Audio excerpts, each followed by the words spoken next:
A single flight from New York to London on a private jet costs more than the average American makes in 2 years, $100,000 for 6 hours in the sky. You could buy a Tesla, pay off student loans, put a down payment on a house, or you could fly alone. Here's what makes it insane. That $100,000 ticket, it barely covers the cost. The jet itself loses money almost every time it flies. And yet, there are more private jets in the sky today than ever before in human history. So if even billionaires are losing money to fly private, what are they really buying? And what does their answer reveal about the real currency of the 21st century? This is the business of flying rich. Meet John, hedge fund manager, net worth $400 million.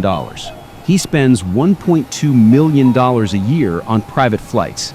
Ask him why, and he won't mention the champagne or the leather seats. He'll tell you about time. Let's crack open that $100,000 ticket John just bought, because it's not just about the plane. First, the aircraft itself.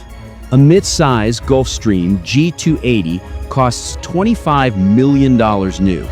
That's before you factor in depreciation, insurance, and hangar fees. Those run about $3 million a year. You're essentially paying $8,000 per day just to own a plane that sits on the ground 80% of the time. Then comes fuel. A transatlantic flight burns 3,500 gallons. At $6 per gallon, that's $21,000 in jet fuel alone. Crew salaries for captain and co-pilot? Another $5,000 for the trip. Landing fees, handling charges, catering, de-icing, overnight crew hotels. Each flight racks up a dozen hidden costs that most passengers never see. By the time you add it all up, the operating cost of that flight hovers around $70,000 to $90,000, which means on a $100,000 charter, the company operating it makes maybe $10,000, if they're lucky. So here's the twist. Private aviation isn't really profitable. Most private jet companies operate on margins so thin, they make airlines look like money-printing machines. NetJets, the largest private jet operator in the world, has lost money in multiple years. VistaJet reportedly burned through hundreds of millions of dollars before restructuring. So why does this industry exist at all? Because people like John aren't buying transportation. They're buying time. And time, for the ultra-wealthy, is the only thing they can't make more of. A $100,000 flight barely breaks even.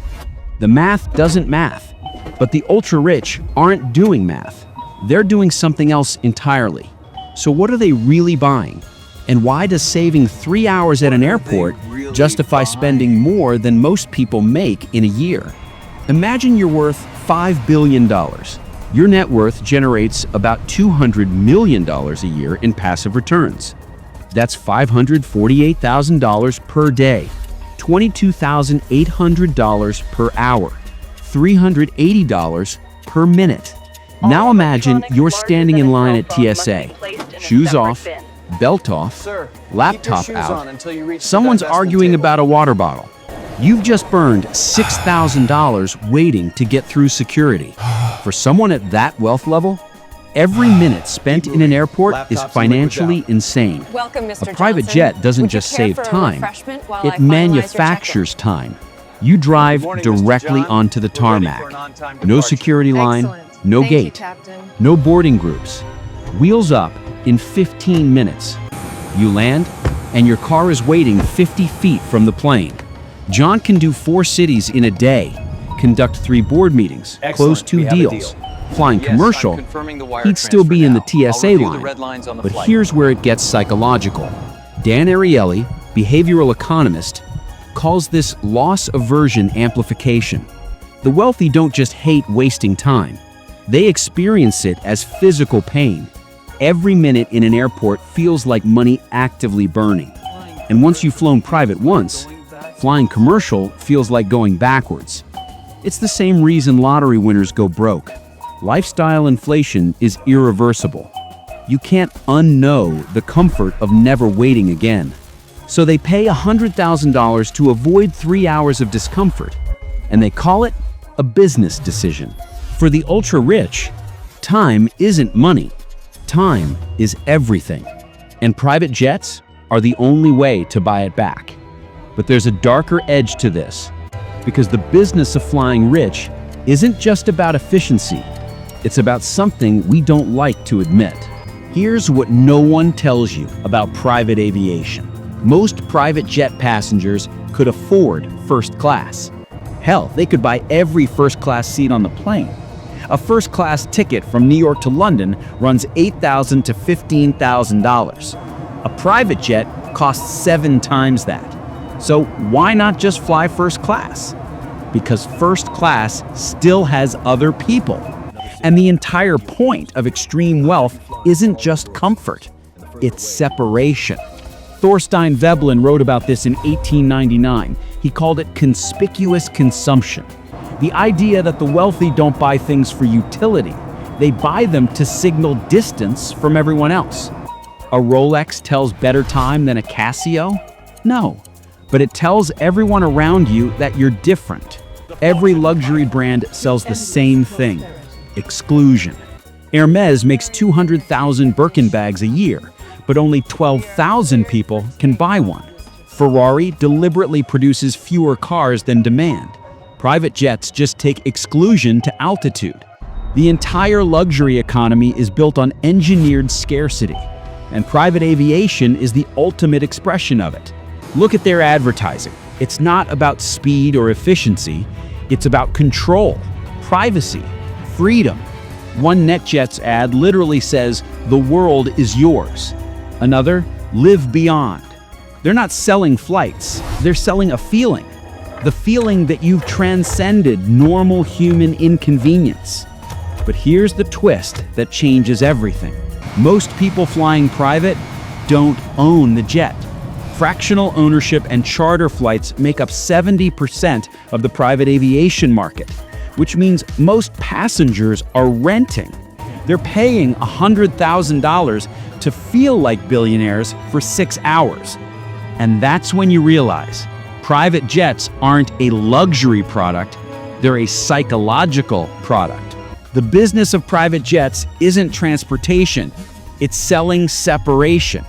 And most people buying it are paying to feel like they belong in a world they're still renting. So if the economics don't work and most passengers are just renting status, who's actually making money here? Here's the secret of private aviation.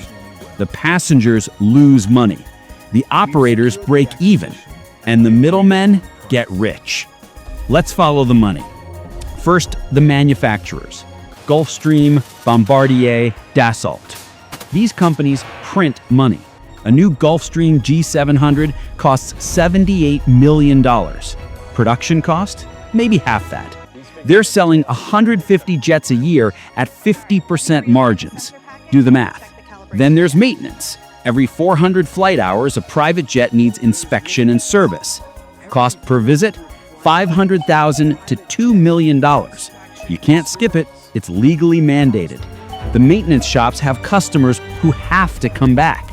And finally, the real geniuses of this industry, the brokers. Most people don't realize, when you charter a private jet, you're almost never dealing with the company that owns it. You're dealing with a middleman. Charter brokers connect passengers with available planes and take a cut of every flight, 10 to 20%, sometimes more. They own nothing, risk nothing, just match supply and demand. One broker told Forbes, "I've made $30 million in commissions without ever owning a plane." Private aviation is the perfect business model. The passengers lose money, the operators break even, and the middlemen get rich. Sell jets to wealthy people who want status. Watch them realize the jets lose money. Sell them maintenance, fuel, crew, insurance at a markup. Then broker their unused flight hours to other rich people who want to feel rich. It's brilliant and brutal, because everyone in the chain thinks they're winning, but only 3 groups are actually profitable: manufacturers, maintenance, and brokers. Everyone else is just paying to play. The passengers aren't the customers, They're the product. The real money is made by the people selling access, not by the people buying it. So what does all this say about us, about wealth, and what we're really chasing when we chase success? Remember that $100,000 flight? The one that costs more than 2 years of the average salary? Here's what it really buys. 6 hours where you don't have to be reminded that other people exist. And maybe that's the most expensive thing in the world. Because here's the thing about wealth. It doesn't actually make you happier. Study after study confirms it.